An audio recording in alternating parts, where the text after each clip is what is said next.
welcome everyone to Top 15 of Season 2, because it is too big for 10 on this list.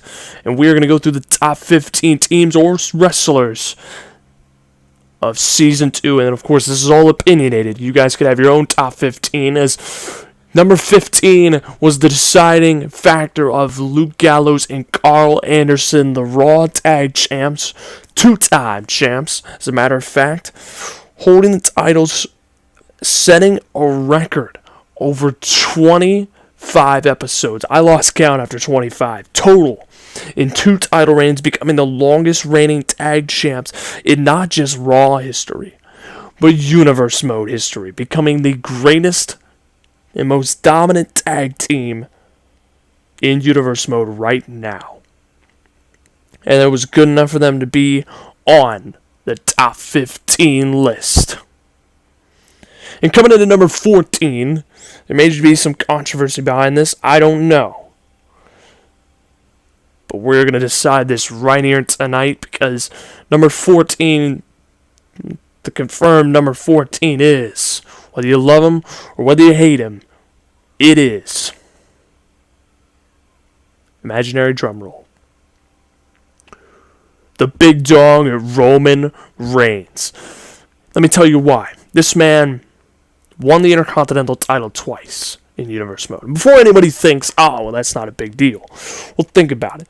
This man won the Intercontinental title twice and surpassed Bray Wyatt's record for total episodes as Intercontinental Champion.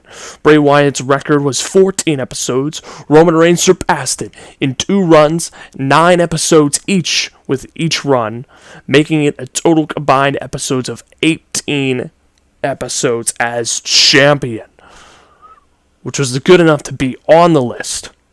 But he fell a little bit off the list, lower on the list, because not only did he lose to Chris Jericho on SmackDown to lose the belt, he also lost at Elimination Chamber.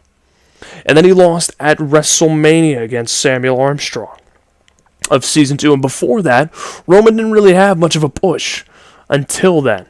So it was kind of like a jump start for him just over the halfway point, which is why he's not higher on the list. And he's certainly not lower after the performance we've all seen.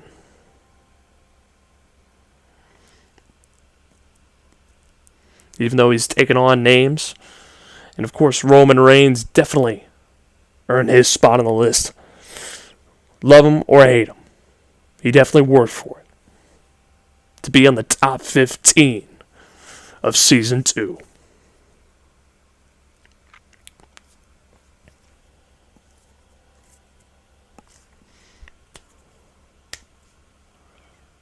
And coming in at number 13 on the list, a man that was on the top 10 list of Season 1, finished at 10th, and in this season, he's coming in at number 13. And that man is Class Bar. And here's why. This man definitely defines the attribute of high and low points of a man's career. And this man has had highs and lows all through the season. Starting off as NXT champion, holding it for 2 pay-per-views, 18 episodes, which is very long. He almost, over 18 episodes, as a matter of fact, I believe. Coming very close to shattering Tyler Wolf's all-time record of 26 episodes, in one title reign. Which is a shame. And then after that, he wins the United States title over Goldberg, which shocked the world, and managed to put on a massive match against Kevin Draco, a solid match in a United States Open Challenge, and then the week after, on Raw, puts on a 5-star match with Matt King. And even though he fell off track, losing the title at the Royal Rumble, losing at the Elimination Chamber, and losing at WrestleMania, there's no doubt in my mind that there is more to come from this man. And we could be seeing him possibly in the top 10 again, and perhaps even in the top 5 in Season 3. And coming in at number 12, this may be interesting, Ross Young, one half of the current SmackDown Live Tag Champs. And he had, coming into Season 2, the longest reigning NXT Television Championship title reign, even though it did end. He put on a 5-star match in the 3rd episode of Season 2 with Class R, who came in at number 13, and worked his way to SmackDown Live, where he captured the Intercontinental Championship against Roman Reigns, but only for 3 episodes before losing it back to Roman. And then managed to work with his mentor AJ Styles to secure the SmackDown Live Tag Champs titles. And now they head on to Season 3, still with a secured spot on SmackDown Live. And coming in at number 11, this was definitely hard to decide on where this man belonged on the list. But I finally came to the decision that it was The Undertaker who would be number 11. The Undertaker had definite highs and lows in this season. He came out, beat, and won a Fatal 4 match in the very first Raw of Season 2, winning a number 1 contendership match for the WWE title, where he faced Matt King at Extreme Rules. They came out in a tie in an Iron Man match. Undertaker would then win the WWE title the next night on Raw, where he would hold it till Money in the Bank, where Samuel Armstrong would take it from him to unify the United States and WWE title. Undertaker would then go on to Battleground, issue out an open challenge, where Matt King, for the 3rd time, would answer the call, and for the 3rd act, they would finish in a 5-star match, where Undertaker came out the victor. And then Undertaker would look for his revenge against AJ Styles at SummerSlam, where Undertaker won the match, firing AJ Styles from WWE. Later on, Ross Young would beat Undertaker on SmackDown Live for AJ Styles to return at Survivor Series, for Undertaker to put his full-time wrestling career on the line, which would make him a part-timer. He would then lose to AJ Styles, so WrestleMania would be his very last full-time competition match. He also fought at Hell in a Cell against Finn Balor, where I believe Finn Balor came out the winner. Undertaker then entered the Royal Rumble and was eliminated, and he then challenged Mr. Samuel to a match at WrestleMania, where Undertaker would go out in a blaze of glory against his own move, the Tombstone Piledriver. So definitely highs and lows for him, but it's definitely a final goodbye from full-time wrestling, and we may or may not see Undertaker again. It depends on who, and if anyone, will ever challenge the Phenom to a match again. Coming in number 10 on the list, very tough decision again. I came to the decision that it was going to be the phenomenal AJ Styles. And when you look at it on paper, he won the World Heavyweight Championship of SmackDown Live, now called the Universal title. So we'll call it the Universal title now, because it's his new name. He won the Universal title early on in Season 2. Although he lost it very quickly, he struggled. He also was fired after losing Undertaker at SummerSlam, and thankfully his protege, Ross Young, managed to get his job back, allowing him to battle The Undertaker for a 3rd time in Act 3 at Survivor Series, where AJ Styles would once again win against The Undertaker, putting him 2-1 against the Phenom.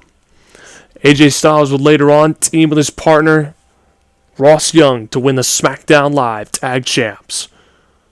Tag titles. I keep saying tag champs. For them to become the tag champs, and they retained at WrestleMania to earn their spot on SmackDown Live for Season 3. Definite some highs and lows again for this man, but he earned his spot on the list. In the 10th spot.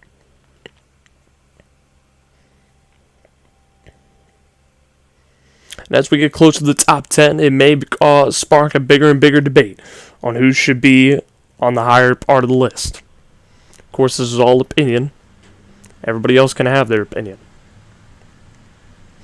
And coming in at number 9, Colt Lee. A man who definitely worked for everything. And just as he rose to the top at the very end of Season 1, it all came crashing down in the very first episode of Season 2, losing the WWE or United States Championship on the very first Raw.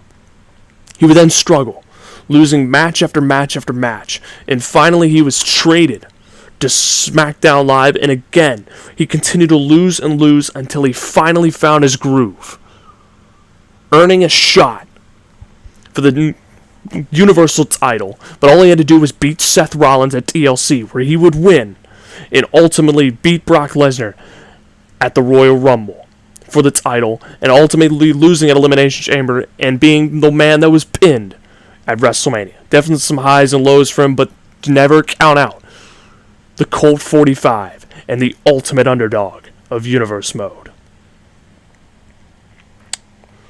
And coming in at number 8, just earning the spot over him, is Matt King, putting on 3 5-star matches, and I don't think this was a surprise for him to be on the top 10, honestly. Even though he lost so many high-profile matches, he walked in to start the WWE as the WWE champion, lost to Mr. Samuel at Money in the Bank, lost to Undertaker in a 5-star match at Battleground, won the Raw Tag titles at SummerSlam, lost them at Night of Champions, beat Davis King at Hell in a Cell, lost a 5-star match to Clasp R for the U.S. title, lost a 5-star match against The Rock at TakeOver Orlando, and then struggled in the Royal Rumble, lost in Elimination Chamber, and ultimately lost to John Cena and is concussed. But definitely proved to the whole world that it takes heart and grit to be the very best. And he definitely proved, without a shadow of doubt, he is one of the best workers in WWE Universe Mode. And definitely earned his spot on the list. Number 7 is Mr. Money in the Bank of Season 2, Adrian Gallardo. Definitely came in, won the U.S. title for a short time, and then ultimately won Money in the Bank. And why he's number 7? Well, what's painful to say is that he went out on injury. Bad shoulder injury, sidelined him for a long period of time, and ultimately cashed in successfully against Kevin Owens at the Royal Rumble to win the WWE Championship and walk into WrestleMania in the main event as WWE Champion. Huge moment for him. Even though he did lose and was pinned, he definitely earned his spot on the list. And if he was at full strength the whole season, I guarantee he would have been higher on the list. I'm sorry if I'm going really fast, everyone. I'm trying to cover everything as a recap. And number 6, definitely a man that's done it all. If we talk about moments, this man created several great moments. Winning the United States title in Season 2, he would later defeat Undertaker for the second time at Money in the Bank to unify the United States and WWE title. He would lose the United States title against Yuri Yamashita at Battleground, and then would lose the WWE title at SummerSlam to Kevin Owens. From there, he would struggle to get to the top of the mountain, although he proved at the Royal Rumble that he has the biggest and most determined heart of them all, surviving for the second time and adding up a total combined time of 2 appearances at the Rumble at 25 minutes, being the Iron Horse, the workhorse of the Royal Rumble, as the man with the most time in the Rumble ever combined. And then he would also slay Roman Reigns to go 2-0 at WrestleMania. If there's any man that's proved himself, it's this man, as he's almost held every single championship in Universe Mode. And once again, worked his way to the top 15 list, or top 10. He worked himself into the top 10 again. And number 5, much to the surprise of everyone, this may shock some people, number 5 is Kevin Draco. Now this may surprise people, because believe it or not, Kevin Draco came in halfway through Season 2, but he came in with an impact and made a giant splash, turning eyes of the whole channel toward Kevin Draco when he put on a 5-star match with Kurt Angle and being locked in the ankle lock for a minute until the Iron Man match ended and he refused to quit, giving an ultimate image of how much heart this young rookie had, winning the NXT television title. He then would feud with Samoa Joe and ultimately unify the NXT television title and the NXT championship at NXT TakeOver Orlando, putting on another solid 5-star match with... My fault. The time had expired on the recording. But anyways, he would then also put on a solid match against James Arlington, retaining that belt on screen, the television title, and then losing the NXT championship, but ultimately proved that he is one of the best workers in WWE and one of the fastest rising stars. And I'm trying to go really fast here to keep up. Number 4, hopefully this will help. Number 4 is Harvey. And if there's any man that's proved his dominance and is vastly risen to the occasion, it is Harvey. Winning the Universal title at Money in the Bank, he would walk away all the way to Night of Champions, where he would eventually lose the belt after 14 episodes, a juggernaut of a title reign, losing the belt to Tyler Wolf. And though that didn't even stop him.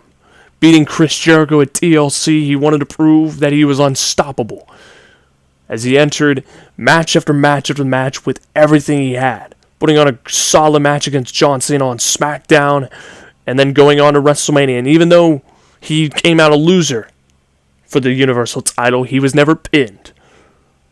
And he gave everything he had in that 5-star Fatal 4-Way match, along with Colt Lee, Finn Balor, and Brock Lesnar, proving that every man has an inner strength and an inner fight, proving that will of the mind could be one of the strongest weapons of any wrestler. And that is why he's earned number 4, is because he has dominated this season and proven why he is one of the very best in the business. Whew. I know I'm still recording, but whew. Sorry, I'm really trying to go really fast. If you guys want to all check this out, all these stats, everything that's happened, and if I'm going too fast, just go watch season 2. I'm just trying to hide and show all the highlights.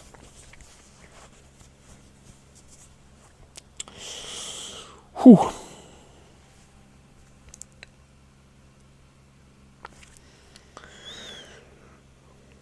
And number 3 is a man that also came in halfway through the season, similar to Kevin Draco, but also had a fast rise, winning the NXT television title, and eventually going to the very top of the mountain of WWE. I'm fully getting it, but he almost had it this season. And that man is Kurt Angle. Winning the Royal Rumble of Season 2, he walked in, put on 2 5-star matches with Kevin Draco, proving that those two have electric chemistry and could be entering a third act in Season 3. And let me tell you something, if that happens, it is a match that no one should miss, just because of how well they've done in the previous 2 matches. And of course, Kurt Angle was not pinned at WrestleMania, but he came so close to winning the title. And even though it didn't sound like much, Kurt Angle has put on fantastic matches that everybody's ever faced so far in just half a season. And if there's any man that's got a rematch clause in Season 3 for the title, it is Kurt Angle. And if he's drafted to SmackDown, make no mistake, he will probably be challenging the current WWE champion. And that brings me to number 2 on the list. And you guys may have been waiting for this name for a while. It is Brock Lesnar at number 2. And here's why.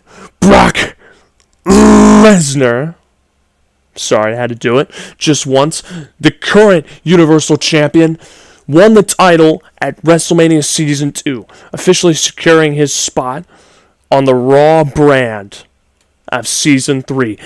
But I want to take a step back. He goes in a Survivor Series against Tyler Wolf and dominates And the SmackDown before that dominated Tyler Wolf again, winning the Universal title, retaining in convincing fashion in a 5-star match against Tyler Wolf at Survivor Series, holding on to the belt, slaying AJ Styles at TLC. And even though he lost to Colt Lee at the Royal Rumble, it didn't stop Brock Lesnar from winning the 5-star match and the Fatal 4-Way in Season 2 and making an example of Colt Lee by pinning him 1, 2, 3.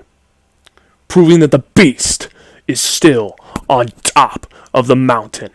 And he wouldn't let his momentum of Season 1 stop him. And he's definitely proven, and if there's any shadow of a doubt, he will dominate in Season 3 and prove that his second reign will be just as tough and maybe even more tough than his first reign to his challengers.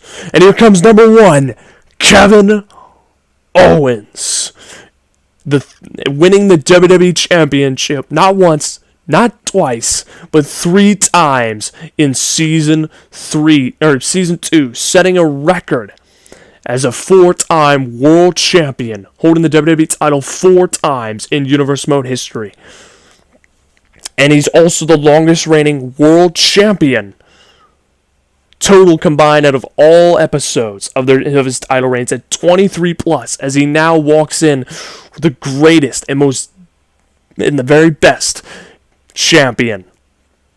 And even though Brock Lesnar's hot on his heels, Kevin Owens held his first reign from SummerSlam all the way to the Raw before the Royal Rumble for 19 episodes, losing to Davis King and ultimately winning the title back at the Royal Rumble, even though Adrian Galerto cashed in moments later to win it. Kevin Owens beat Adrian Galerto at WrestleMania for the title for a 3rd time, and he will go to SmackDown Live. And I wanted to give a few honorable mentions before I go. That's why I started playing a clip. Names that were considered, because don't ever think that you guys didn't give it your all. Luke Harper, Davis King, Mr. Samuel, Austin Aries, Ty Dillinger, and Tyler the King Wolf were all considered names for being on this list, but ultimately did not make the list. And also John Cena. I forgot to mention him. I really hope that everybody was excited and fired up about this series in this Season 2. I think Season 2 tops Season 1 in Universe Mode. And ultimately, this sets up perfectly for Season 3. And I hope everyone's excited for all the future storylines and all that can happen in Season 3, as we are just 2 months away from WWE 2K18. Hope you all enjoyed this video. Leave a like and subscribe to the channel. And as always, suit up, Guardians. And also, another thing, if you all were confused or I talked too fast, I apologized. I talked really fast. Just go back, watch all those videos. I try to give all the highlights. If you guys want to just slow down and just watch those matches, go right ahead. I hope everybody has a great few last weeks of summer. Thank you all for watching. And as always, suit up, Mad Army.